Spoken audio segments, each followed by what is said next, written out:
देखो पहला जिला पड़ा पाली, उसके बाद हमारा है अगला जिला ब्यावर।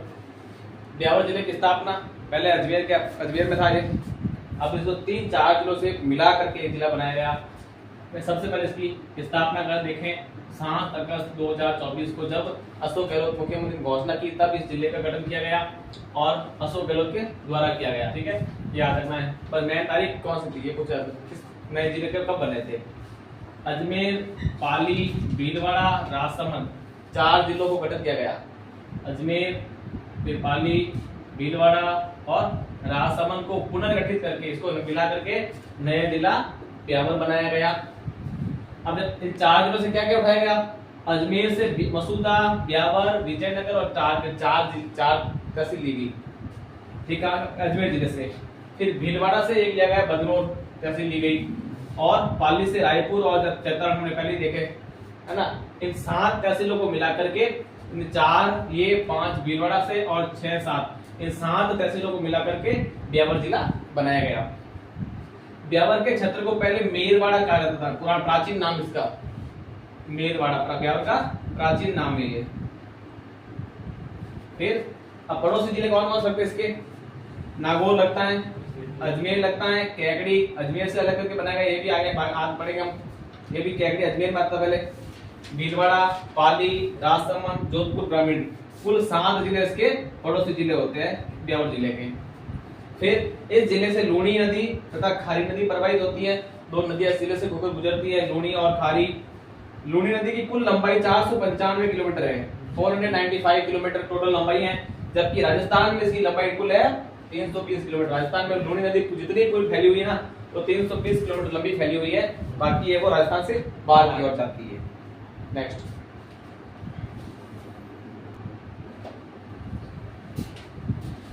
देखो जरा, पहला खारी नदी के बारे में। खारी नदी का उद्गम स्थल है वो बिजराल गांव, एक ब्यावर जिले में पड़ता है बिजराल गांव। उस बिजराल गांव से खारी नदी निकलती है और खारी नदी पर अजमेर में नारायण सागर परियोजना बनाई गई है। परियोजना का निर्माण किया गया, योजना बनाई गई, वो खारी नदी के तट पर बनाई गई, जो अजमेर जिले में भी आती है। फिर आता है इसका औद्योगिक क्षेत्र कैसा है, तो इसमें देखो क्या क्या औद्योगिक क्षेत्र। श्री सीमेंट है, वो ब्यावर में स्थित है, उसके समय यूज करता है, उसमें मेन कारखाना है वो ब्यावर में स्थित है। तिलपट्टी उद्योग ब्यावर का प्रसिद्ध है, ज्यादातर तिलपट्टी मिलती है, गए होंगे कभी, हर एक जगह पर फर्स्ट पर ये तिलपट्टी का उद्योग लगा होता है। और राजश्री सीमेंट जो यूज करते हैं हम, वो भी ब्यावर में इसका मेन कारखाना है। ये 3 इसके मेन उद्योग हैं। और भी देखिएगा और उद्योग इसका the Krishna mills limited, the Krishna mill के नाम से राजस्थान की प्रथम सूती वस्त्र मिल, राजस्थान की प्रथम सूती वस्त्र मिल इंपोर्टेंट बनता है। ये कहाँ स्थापित की गई? ब्यावर में। कब की गई? 1889 में ब्यावर जिले में। किसके द्वारा की गई? तो सेठ दामोदर दास द्वारा। राजस्थान की प्रथम सूती मिल की स्थापना 1889 में ब्यावर में सेठ दामोदर दास द्वारा की गई थी। फिर एक और एडवर्ड कॉटन मिल, राजस्थान, इसकी स्थापना हुई थी 1906 में, ब्यावर में हुई थी। यह राजस्थान की दूसरी, प्रथम तो ये होगी, ये दूसरी थी और सरकारी क्षेत्र की प्रथम थी, यानी ये प्राइवेट थी, ये लिमिटेड लिखा हो पीछे। लेकिन सरकार के क्षेत्र में, जो सरकार के अंडर में जो सूती मिल आई थी, ये आई थी एडवर्ड कॉटन मिल, जो सरकारी क्षेत्र की प्रथम थी लेकिन राज्य की दूसरी थी। ध्यान रखना, सरकारी क्षेत्र में आती है तो आएगी एडवर्ड कॉटन मिल, ये सरकार की प्रथम है। और वैसे ही प्रथम बताना है तो द कृष्णा मिल्स लिमिटेड, जो 1889 में ब्यावर में सेठ दामोदर दास द्वारा स्थापित की गई थी। याद रखो, ये उसको औद्योगिक क्षेत्र इसका इतना ही याद रखना आपको कि इसमें क्या क्या बनाया गया, क्या क्या इसके फेमस उद्योग क्या क्या है, ब्यावर में क्या फेमस है, किस चीज को लेकर यहाँ पर औद्योगिक क्षेत्र है, कमाई का स्रोत भी है, लोगों को रोजगार मिलने का स्रोत भी ये है, औद्योगिक क्षेत्र में आता है। नेक्स्ट चलिए मेले मंदिर।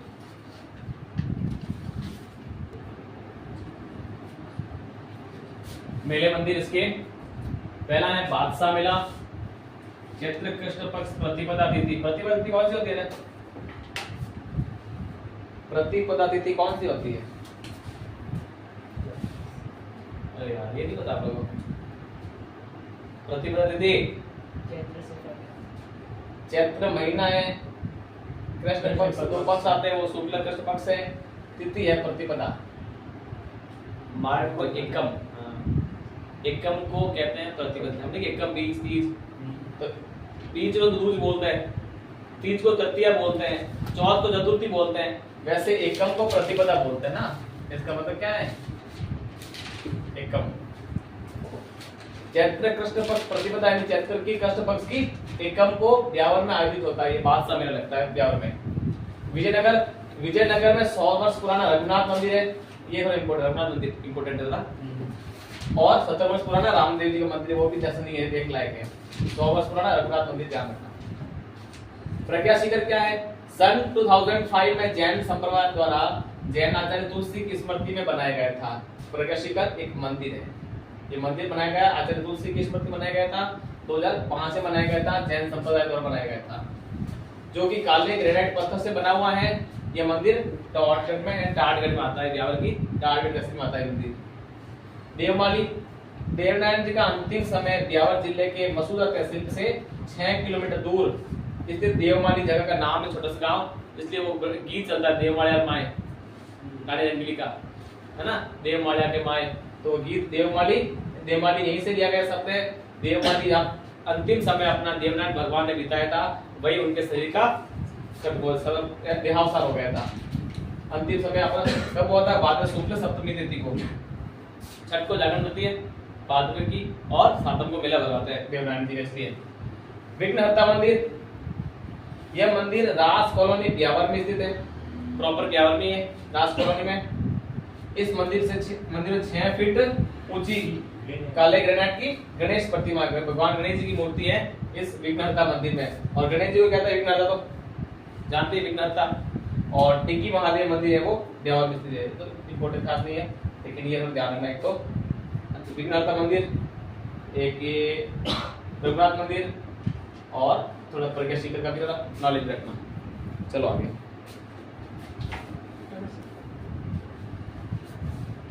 यहाँ ब्यावर में एक युद्ध लड़ा गया था, गिरी सुमेर का युद्ध।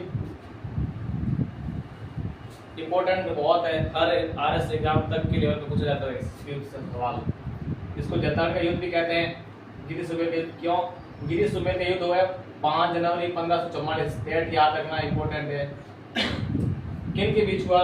तो राव जैता कुंपा तो सेनापति थे, उनके बीच, और शेर ससुरी के बीच हुआ था, प्रकार शासक था शेर ससुरी, उनके बीच लड़ा गया था। इसे जतार का युद्ध भी कहा जाता है। इंपॉर्टेंट चीज डेट, किन किन के बीच हुआ, ठीक है। उपनाम, चलो जतार का युद्ध क्या कहते हैं तो नहीं पूछा जाता, डेट पूछ जा सकती है, किन किन के बीच हुआ वो पूछ सकते हैं। इस युद्ध के दौरान शेर ससुर ने कहा था, युद्ध इतना भयंकर हुआ था, राव जैता कुंपा शेर ससुरी पर बहुत भारी पड़े थे। तब उस शेर ससुरी को भी लगा कि छोटे से शासक राज्य के लिए, पहले छोटे राज्य थे ना, रियासतें थी, देखा होगा, पढ़ा होगा इतिहास में कि पहले 547 रियासत थी, इनको मिला करके राजस्थान बनाया गया। तो जब ये रियासत थी ना, तो छोटी सी रियासत के लिए शेर ससुर ने क्या किया था कि इस ब्यावर जिले पर आक्रमण किया था। आक्रमण किया, यहाँ के जो सेनापति थे 2, जैता और कुंपा, युद्ध करने गए, और युद्ध इतना भयंकर हुआ कि लास्ट में शेर ससुर ने कह दिया कि एक मुट्ठी भर बाजरे के लिए मैं हिंदुस्तान की बादशाहत खो देता, मतलब छोटे से जगह के लिए मैं आज मारा जाता तो पूरा हिंदुस्तान मेरे हाथ से रहता, हार जाता तो पूरा गुलाम हो जाता, और मारा जाता तो पूरी जिंदगी खराब थी। इसलिए उसने कहा था कि एक मुट्ठी भर बाजरे के लिए मैं आज हिंदुस्तान की बादशाहत खो बैठता। युद्ध में सेनापति जैता कुंपा मारे गए और शेर ससुर अंत में जीत जाता है, और दोनों को राव जैता कुंपा मारे जाते हैं। और इन्हीं राव जैता और कुंपा के वंशज आज प्रेजेंट टाइम में राजपूतों में जैतावत राजपूत होते हैं ना, वो राव जैता के वंशज है, और कुंपावत राजपूत होते हैं, वो कुंपा के वंशज है। इसलिए वो जैतावत लगाता है, कुंपावत राजपूत लगाता है ना, ये इन्हीं के वंशज माने जाते हैं।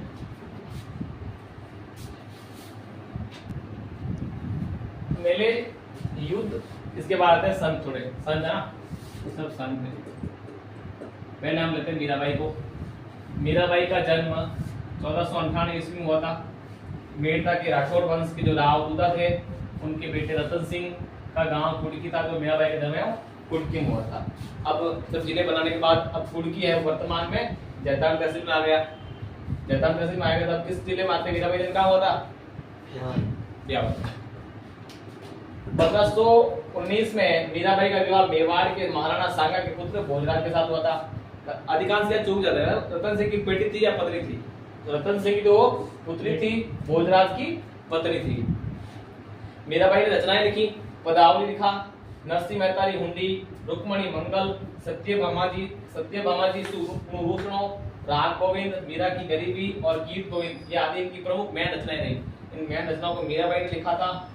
मीराबाई ने अपने जीवन के अंतिम दिन गुजरात के नागौर स्थित रणछोड़ मंदिर में बिताए और कहा जाता है कि मीराबाई की मौत किसने देखी, डेड बॉडी किसने देखी, वो उस भगवान की मूर्ति में ही समा गई थी, है ना। अगर आपने सुना होगा, पढ़ा होगा। अब एक आता है संत दरियाव जी, जिनका जन्म जैतारण में हुआ था, ब्यावर जिले में 1676 ईस्वी में हुआ था। उनके पिता का नाम मानसा, माता का नाम गीगा था और गुरु का नाम प्रेमदास जी महाराज था। इन्होंने जो राम स्नेही संप्रदाय रैण में हुई थी नागौर शाखा में, उस राम स्नेही संप्रदाय की स्थापना की थी संत दरियाव जी ने। और इनका देहांत है वो 1758 में रैण में हो गया। जिस संस्था में उनकी स्थापना की ना, जिस गांव में हुई थी, रैण गांव में की थी, उसी रैण में इनका देहांत हो गया था। ये दो संत याद रखने हैं ब्यावर जिले से संबंधित, ठीक है। कुछ 5 मिनट का और।